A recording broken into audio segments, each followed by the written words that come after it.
This story has been completely reworked from the ground up.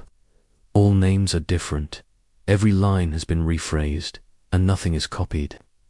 Still, the meaning, pacing, emotional weight, and every single moment remain perfectly intact. Before we begin, if these stories resonate with you, please hit the subscribe button and help the channel reach 2,000 subscribers. Leave a like and drop your thoughts in the comments. I read every message, and your support truly means more than you know. My name is Ethan Reed, and 4-7 steady. Ordinary, wonderful years. I believed I had the kind of marriage people quietly envy. My wife and I were happy in that uncomplicated, everyday way. She's intelligent and gentle, soft-spoken in crowded rooms, and still turns pink when someone compliments her jewelry. What I always admired most was how softly she moved through the world, never demanding attention, never raising her voice, never forcing herself into the spotlight. That's why the night everything collapsed still feels unreal, like it belongs to someone else's memory instead of mine. It began with an invitation to her company's annual holiday celebration.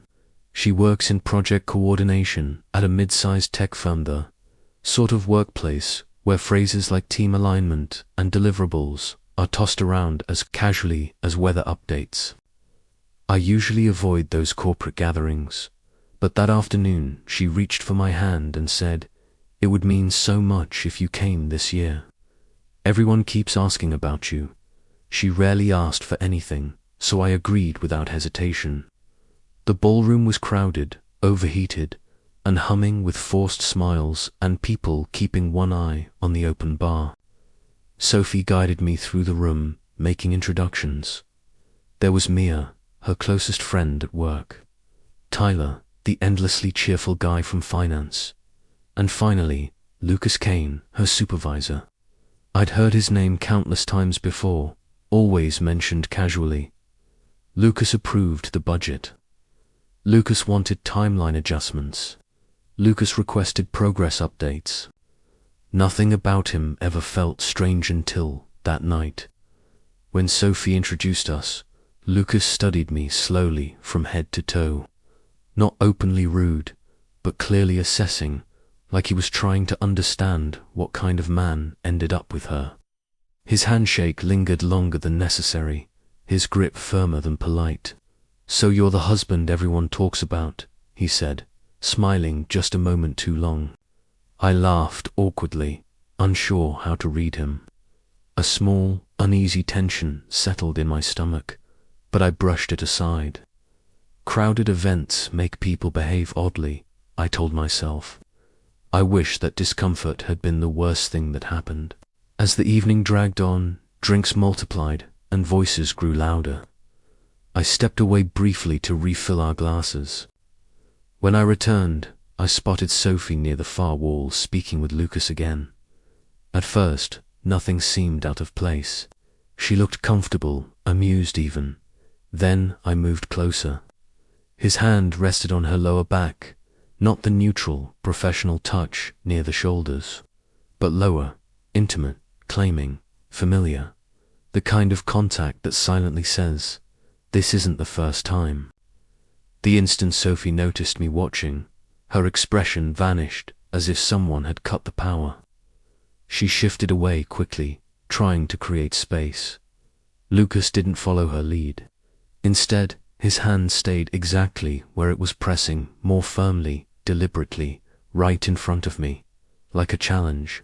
Something icy surged through me. Not anger, not yet, but sharp, unmistakable clarity. I knew exactly what kind of man he was. The kind who tests boundaries simply to see who will stop him. I walked over, placed Sophie's drink into her hand, and met his eyes. Only then did he finally pull away, behaving as if nothing inappropriate had occurred. He studied me again, but this time his gaze carried something else. Provocation. "So, Ethan," he said lightly, "Sophie tells me you're a consultant. Sounds like a pretty comfortable setup, making your own schedule and all." There it was, the subtle dig disguised as conversation. The quiet attempt to diminish, delivered while he watched Sophie from the corner of his eye. She looked at me, guilt and apology written across her face, even though she hadn't done anything wrong. I should have confronted him right then. But something colder, more calculated held me back. This wasn't just a man with wandering hands. He was arrogant, he was entitled, and he had no idea how quickly influence crumbles when someone understands how to apply pressure correctly. So I smiled. Yeah, I said icily, flexibility definitely has its advantages. You end up crossing paths with some fascinating people and learning things most don't expect. He had no idea I was already holding all the cards.